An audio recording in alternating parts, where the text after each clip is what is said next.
So far, James didn't strike us like the sharpest tool in the shed, and now that we are in the other world for the first time, well, things won't get better. Almost immediately we find the map of the Blue Creek apartment, 3 floors of putrid creatures and disgust, and slightly after that, behind the corner, there it is, the first disgusting putrid creature, which is basically the same as the very first monster we find in the game, but now it has some weird shit coming out of its body, and it explodes in a fountain of vomit once it's down, so we cannot even enjoy stomping on it after killing it. However, if you want to unleash your frustration, you can still wait a few seconds and do it. We keep exploring and killing monsters, and I'm certain to realize that these apartments are actually pretty big. So I'm wondering, what's the rent? Are the monsters living here? Are they looking for a housemate? You know, given recent prices, maybe it's not that bad after all. We find a door with a lot of M's scratched on it and a lot of moths struggling in front of it. We find an inaccessible corridor with mannequins covered by sheets on the other side that look like they're gonna move. Yeah, I guess I'm just randomly mentioning this for no reason. Then we find a room with a pendulum clock without hands, a riddle on a piece of paper, and a drawing on the wall. Long story short, we will need to find the hands that are somewhere around the building and place them in the correct position. And I must say, this riddle is kinda James proof because the drawing is basically enough to solve it, so even he can do it. And this is how our clock hands quest begins. We leave the room and we find a door with an H that make me poo a little because of this.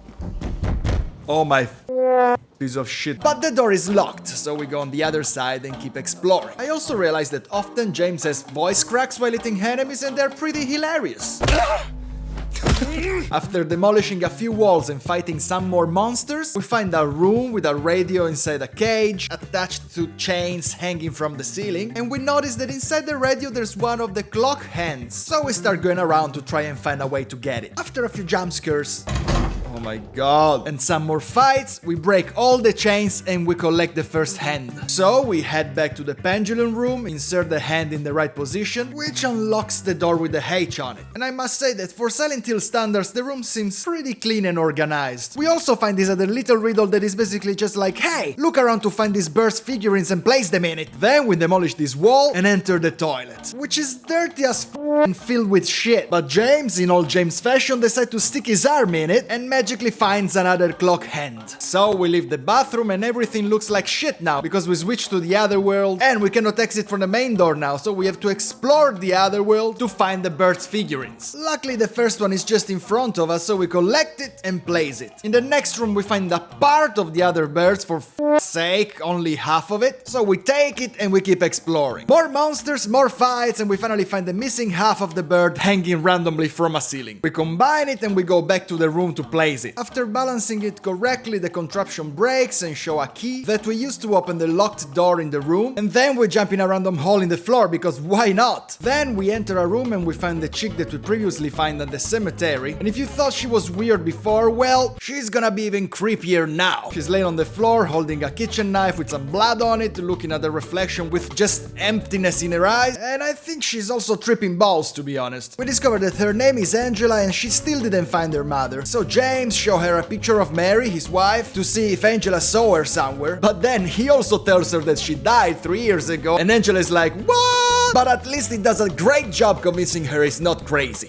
Don't worry, I'm not crazy. Then James asks her if she wanna stick with him, but she's like, nah, I just slow you down, then freaks out, tells James to keep her knife because she doesn't know what she would do with it, and runs away. So we collect the knife, a key, and we keep going. We locate a door with an S on it, and if you didn't get the riddle with the clock and the initials on the door yet, well, you're probably like James. But you know, no worries, we're all like James sometimes. At this point we head back to the room with the clock, and on the way there, we notice that the mannequins I mentioned before are in a different position, which, despite I didn't see them moving, it still creeps me out a lot. So we place the minute hand in the clock and head to the room with the M's on it. Inside we find a lot of moths and a riddle that I won't spoil for you so you can have fun. We solve it, we open the door, and we find another disgusting hole in which James, well, I'm not gonna even say it this time. Inside we find the last missing hand, so we head back to the clock room. And the mannequins this time are even closer. We place the last hand in the clock and we head to the room with the S on the door. Once inside, we find this motherfucker again, and I'm gonna be completely honest with you guys, I have no idea how I passed this part. I just ran in circle terrified for a few minutes and shoot him a few times, doing literally 0 damage until a siren goes off and it just leaves. We walk through the door as well, and we are outside again. And close to Rosewater Park, where, if you don't remember, it's where we are hoping to find Mary. Because James thinks that it could be their happy place and blah blah blah blah blah. And if you're wondering why I'm smashing all the car's windows, well, first of all, it's extremely satisfying. But on top of that, you will find a lot of health rings, syringes, bullets. So, little piece of advice, do the same. We keep walking and we find the little girl that we previously found at the Blue Creek apartment sitting on a wall holding an envelope. And James is like, haha, it's you! And she's like, yeah, maybe I am, maybe I'm not. And James is like, why is a little girl like you in a dangerous place like this? And she's like, I don't know, why is a dumb idiot like you in a place like this? And to be fair, I kinda agree with her. So James is like, whoa, that was rude. By the way, what's that envelope? And she's like, shut up, I'm not gonna tell you. And also, you never loved Mary. And then she just runs away. So James is like, what the that was weird, but since we definitely saw weirder shit than that so far, we just keep going. We finally reach Rosewater Park, we cross it and we reach the docks, where we finally find, well, not Mary. Instead, we find Maria, which according to James is basically a blonde version of Mary, and they sound exactly the same. So I would say, close enough, James, let's just get the out of here. But James, as usual, repeats the whole story that he's looking for his wife in their special place, even though she passed 3 years ago, and Maria is a bit confused as everyone else, and she tells him that she didn't see anyone there. So she asks him if they had any other special place, but James looks really confused, so Maria's like, okay, I may know another place that lovers could call a special place, so let's go. And James is like, are you coming too? Can't you just tell me where it is and I go by myself? And she's like, what the man? Are you really gonna leave me in this place full of monsters by myself? And James is like, okay, let's go together. Oh, by the way, during this whole conversation, Maria is extremely flirty and James is really uncomfortable, which explains why he's really reluctant. But since Maria put it on the spot, they start walking. Also, Maria is supposed to lead the way since she told us that she's gonna bring us somewhere, but for some reason she just keeps waiting for us, which is really confusing and kind of annoying. Shouldn't you be leading since you're bringing me there?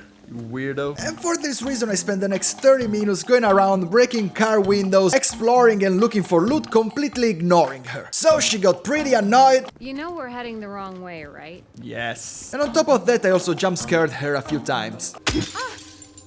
You startled me. After that she brings me to the motel, but this is a topic for the next video, so like, subscribe, see ya!